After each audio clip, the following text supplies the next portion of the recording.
For those who have interest in the issue on the global health security, there is a very good document published in 2007, published by WHO. So this is the cover of the report. You can also download from the internet. I think you all know how well with the internet, so you can just download it and have a look at it. They cover all the issues, and I just take some of the points from this report just to give you some of the background. Okay, this is the definition. Basically, the global health security is actually focus on minimizing the impact of the public health event. So the issue is that what is the public health event? Okay, this just give you some idea what happening in the history. Actually, there are so many events happen in the past history, but this is just some of them. You can see in the 7th century, there's already a history of the plague in China. In 13th century, plague in Europe, for example, and there are many more. Smallpox, but I want to point out this one. This is in 1851. There was a first international sanitary conference. This was actually the first time that the issue on global health have been recognized and have been discussed.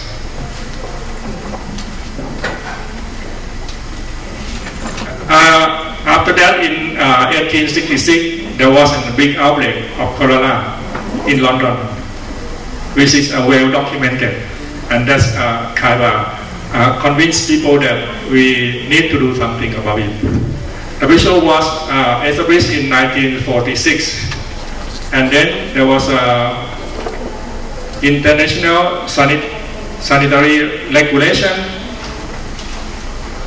issued in 1951, and then international health regulation in 1969. So it was the first time that the term international health regulation was established, and this term you can see from the first time 1969, the second time actually in 2005. So it's quite long, about 50 years before the international health regulation was actually revised.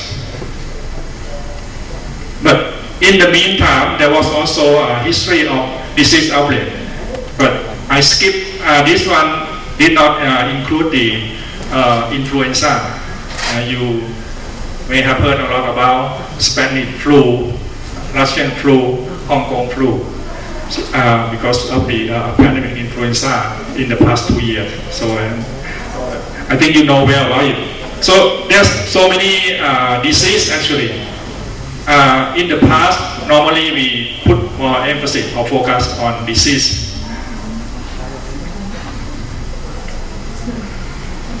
Okay, but the disease itself is not just because of the death or mortality or morbidity, but it also have other implications, economic implications. For example, as you can see, okay, let's talk about the not so far one, like plague in India in 1995, not long ago. This outbreak cost $1.7 billion US.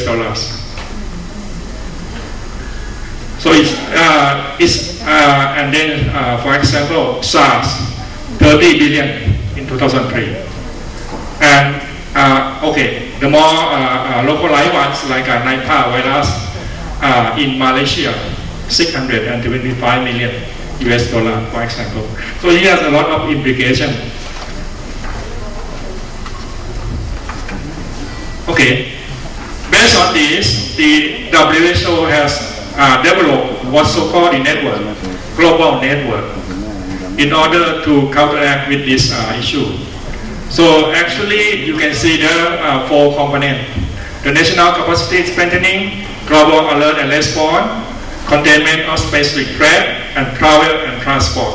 This one is something that always part of the international health regulation because it's related to traveling. People always travel across the border, and this is related to the disease surveillance. Actually, people who work or deal with disease surveillance are also has a lot to do with the data, either to collect the data, to report the data, to use to analyze the data, or to distribute the data or share the data with the others. First of all, there is an issue about what kind of surveillance is supposed to be the best. The answer so far is multi-disease approach. In other words, integrated disease approach. Why? Because there are so many diseases, and each disease program tend to develop their own surveillance system because they need the data, so they have to do it. Even there's no others, they have to do on their own. But considering so many diseases, so many programs, so many level of health system in the health system, central level, provincial level, district level, or even sub-district or village level. So how can this information can be used? This is a big question, because a single program cannot cover all. So the best is to use all the information that already have from each program and trying to use it in a way to support each other, to be coordinated.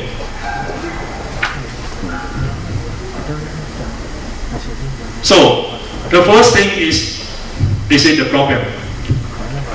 Peripheral health workers face enormous, report. They have to do the report. Some of you may come from the district.